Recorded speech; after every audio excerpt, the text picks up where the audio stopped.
That's it, that's it. Let's go! Practice fast! This year, are you as a team making any adjustments to practice, equipment-wise? No, I think we've just done, we've done as much of our due diligence as we could with the rules and the new, the latest equipment, all those type of things, different type of helmets, any of those things, and then of course, from a medical standpoint, taking the right precautions. So. Is there anything player-wise, maybe that they make a personal preference for? There's mouth guards, helmets that a player. No, I mean it's really different for every player. Some guys prefer the different type of helmet, but right now it's been different for every player. Coach, A.J. Eads it's been reported there's an ACL tear. That's true. Is he done for the year? Yeah. How big a blow is that, Tony? How much had he shown you already? He did a good job. Obviously, there was a lot of football left out here, but AJ looked like he had some really good promise and had the ability to do some good jobs. So, we'll get him healthy and we'll get going. I mean, this is just one of the body blows that you get during training camp or during the course of the season, that you have to respond to, and the next guy up in line will have to step up and get himself ready to go. So, but AJ, I'm sure, knowing him, is going to bounce back from this, and knowing our medical people in there, they've done a tremendous job with any of these. So he'll be ready to go soon. Coach, could you assess then between like Dobbins, Spittler, and Folsom, kind of what you've got there now as a potential backup inside? Well, I mean, AJ was, he was working into that second group right now. So with Spittler, we'll just, get when Spitt comes back, we'll get him involved and, get him ready to go as well. J.D. Folsom's been working in there, so these guys have been taking good reps. So, and Dobbins can play two different positions in there. Can you talk about what happened with AJ? I noticed he went off, got a sleeve on his knee, he came back.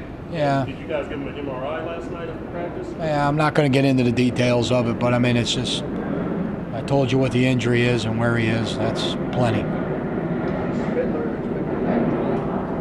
I don't think Spittler's going to practice today, although he's doing very well right now.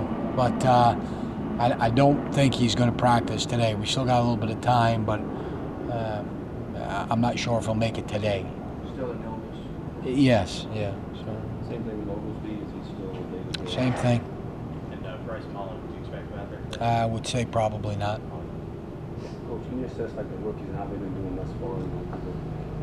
Yeah, I mean, I think they've been doing really well. I mean, when you look at them throughout, at every position and what they've done, even some of the undrafted rookies right now that are out there, I think they're all competing at a really high level. Misi and Oderick and these people, obviously done a nice job. McCoy, some of our drafted guys, but then, the Wallaces and the Moores and Ivy and some of these people, they've been working really hard out here. I think they've done a nice job, and the good news is it doesn't look too big for any of them out here on the practice field right now. They seem to fit in from a physical standpoint.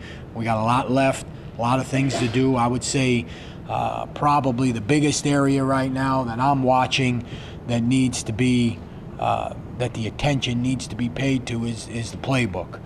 Some of this, the install is running together on some of them right now, and they have to be able to get that process to slow down a little bit for them here.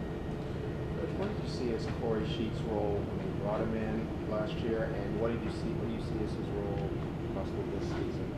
Well, I mean, as far as his role this season, I really couldn't tell you that at this particular time, but when we brought him in last season, I think one of the things that we wanted to see out of Corey is just, we felt like he had a good set of run skills.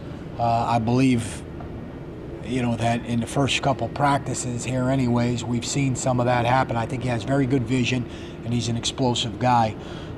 There's some things he has to do better, from a blocking standpoint, some things maybe that weren't asked as much of him in college as you might have to do here. So the blitz stuff, all that stuff with Corey, Tristan, any of these guys, right now, I think is something that we have to pay attention to.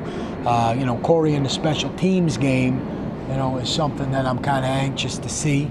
you know, I think he has the ability now, to do some jobs. Okay? Now, whether or not that ability carries over into the games and we see somebody willing to run down the field on kickoff team with his speed and his size and do some of those jobs, you know, the return game with the ball, any of those type of things remains to be seen. But he has that ability, and we're trying to make that evaluation as we go on here. If he can do those things, it would help. When you're looking at Misi, specifically in these early days of camp, what do you want to see him grasp first in this transition? I think, you know, one of the biggest things with this transition is his footwork. His hand placement, those kind of things. Now that sounds, you know, but it's not. I mean, it's a hard thing to do. You know, a guy that's had his hand in the ground as much as he's had his hand in the ground. I mean, in college, Cole was put your hand in the ground and go. You know, and that's really what he did. But this guy, he has a unique ability not to stay blocked very long. So he can get off blocks and get out of trouble fast, which is good news. But fundamentally, he can put himself in bad positions if he doesn't understand the proper footwork, you know, any of those type of things. So I think understanding that footwork and the hand placement at his position right now would be the most critical things. How long does that typically take? Yeah, depends on the guy, Armando, but this guy is he's pretty conscientious at what he does, and what I'm finding with him, at least right now, is that when you tell him something once, you know, it kind of goes into this black book over here somewhere, and he kind of figures out that that's really important. So I've watched, you know, yesterday in practice, this guy had a pretty good day.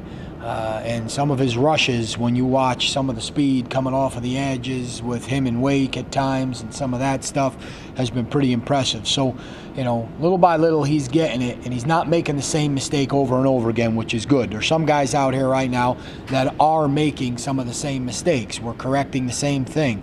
He's not one of those guys. So I have to believe it's going to happen quicker. You know, with this guy, you want to get him to the games, you know, these preseason games, and let him play and see some of these type of things too, and see what he does. Did you hear the report a few minutes ago that Brett Favre was like retiring? No, I didn't hear it. I really didn't. I was in the middle of practice schedules, Yeah. so, but I didn't hear that. No. What are some of your memories from facing him a couple years ago with the Jets? Well, I mean, facing him with the Jets, facing him in Dallas, facing him, you know, in a lot of places that I had been, you know, just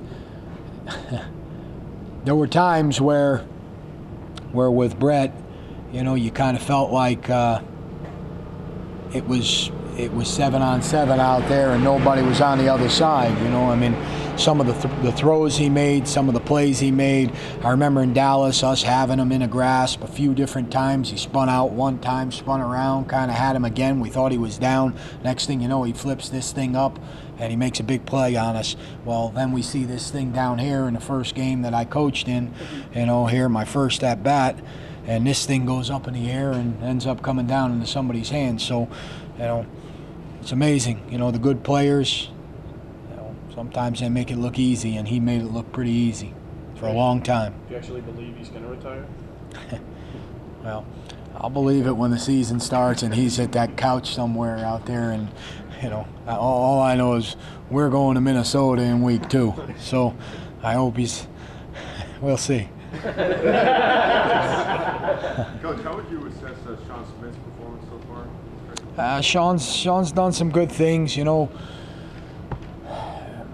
it's easy to turn around and look at those two young guys and think that, you know, because they played as much as they played, they should be so far ahead, but they're still young guys. So, I mean, and the nice thing out here is they're getting chances to play against some pretty good receivers right now in practice. So, you know, I think as the days go by here, his competition, all those things, the way he competes is really good. Fundamentally, you know, this is an area that you got to be pretty sound in, getting up in press technique, using your hands, doing some of the things we're asking him to do, and some off coverage right now. And he's getting better and better at it. You know, it's a process that, you know, he's got to continue to work at right now, but I think he's done a nice job. How will Dansby's presence help Crowder, and how might that alter his role in terms of how you guys use him? I think Dansby's presence will help Crowder. You know, now Channing's a pretty driven guy, you know, and I mean, meaning I think he's a self-motivated guy, a guy that wants to do really well. And he spends time at it, he studies it. You know, it's been said over and over again how smart a guy Channing is. But to have the player next to him that he has right now, and to have that dialogue constantly, and to watch each other on film and how they go about doing what they do, I think really will help Channing. So, you know, Channing's kind of he's a football head. He likes the game, he loves it. You know, Dansby's that kind of guy as well. So to get two of them in the room like that, bouncing things off of each other, you know, is a pretty good thing. I call them storm chasers. You know, they kind of like to, you know, they like to chase some of the things that aren't there, but it's a good thing. On field, without saying anything specific, of course, will Dansby's presence alter ways you use Channing and all? Yes, I would say so. Sure, yeah, because you know when you have two guys that have that kind of ability in there, you know, it helps a little bit to be able to ask maybe one guy to do a couple different things. So. What do you see out of Dobbins in coverage so far, and Channing coming off the foot? Well, I mean, Channing coming off of the thing right now, the foot, I've been really pleased with the way he's been moving.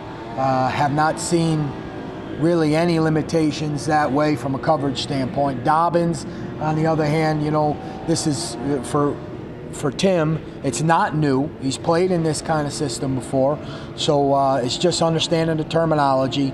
I see a little bit of position flexibility in him, so you know, I like what he's done. You know, the coverage thing, those linebackers can't get enough of that right now. The coverage aspect of things, and whether or not, you know, and how many reps you can get them in the coverage end of things. So. Would you like the instincts that Dobbins? Yeah, I like the instincts. I mean, I see him around the ball a lot. He's got a lot of energy, and you know, he's not afraid to pull the trigger pretty fast. So.